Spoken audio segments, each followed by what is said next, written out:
So Celia Windward was beautiful, smart, brave, and extremely talented. And so how did DC Comics reward her superheroism in the comics? They gave her AIDS and killed her off. Hi guys, my name is Maria Park and this is Approach to Nerd. And in this episode, we are spotlighting my next minority superheroine of comics, Celia Windward, or if you are a DC comic fan, Jet. Jet is a very interesting character and unfortunately has a little bit of a problematic storyline. DC Comics actually does something to her that to this day I don't agree with. And so instead of me just venting it out in an intro, we're just going to jump right in so you can see exactly what I'm talking about because I would love to know what you think. So here we go. Celia made her first comic appearance in Millennium issue 2 in 1988. She was created by Steve Englehart and Joe Staton. She was one of 10 recruits chosen by the Guardians of the Universe. Celia was the 5th chosen one that they approached, who was at the time living in Great Britain, but originally from Jamaica. At first, Celia wanted nothing to do with being a chosen one and turned the offer down. But she eventually did come around and became the 5th member, Jet. With her teammates New Guardians, Jet faced down many villains and foes. That is until she came across Hemoglobin after a night of clubbing. Hemoglobin was a villain that basically was walking AIDS, and he bit Jet, infecting her with the disease. 2 of her other teammates were also infected, Harbinger and Extraño, but she was the only one that developed full-blown AIDS. For many issues after that, Jet could be seen going to AIDS support groups, taking various AIDS treatments and cocktails, and becoming very fatigued during and after battles. Jet would later sacrifice her life at the peak of her AIDS symptoms worsening when a Karan invasion threatens Earth and she uses the last of her energy to disable their ships.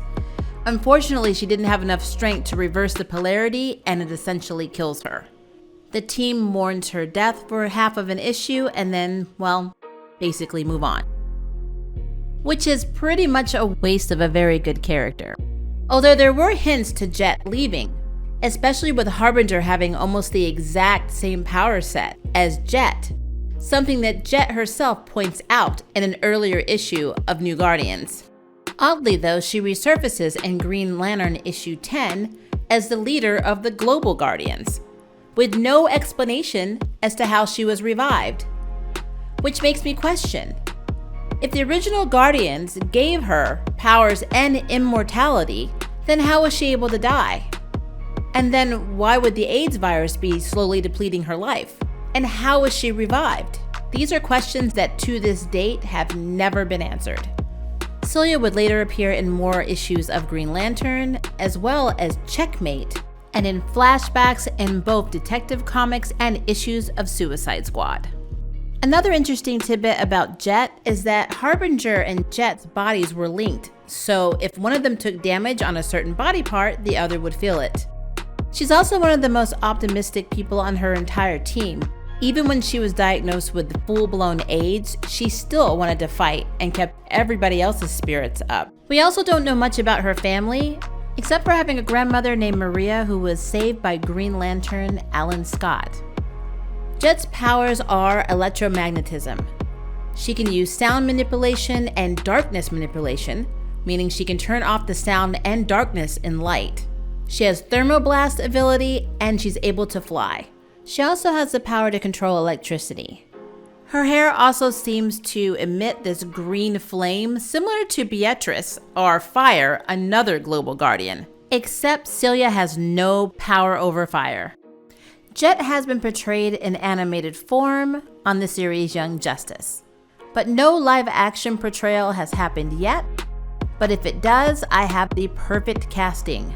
Denai Guerrera, and I probably butchered her last name, which I normally butcher last names, but I love her, and I know that Marvel has her, but hey, DC needs the help so they can share.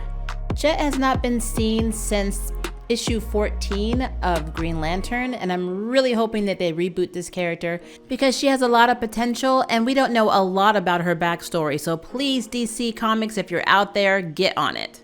And there you have it. my spotlight on Celia Windward, aka Jet. What do you think? Leave me a comment below and let me know.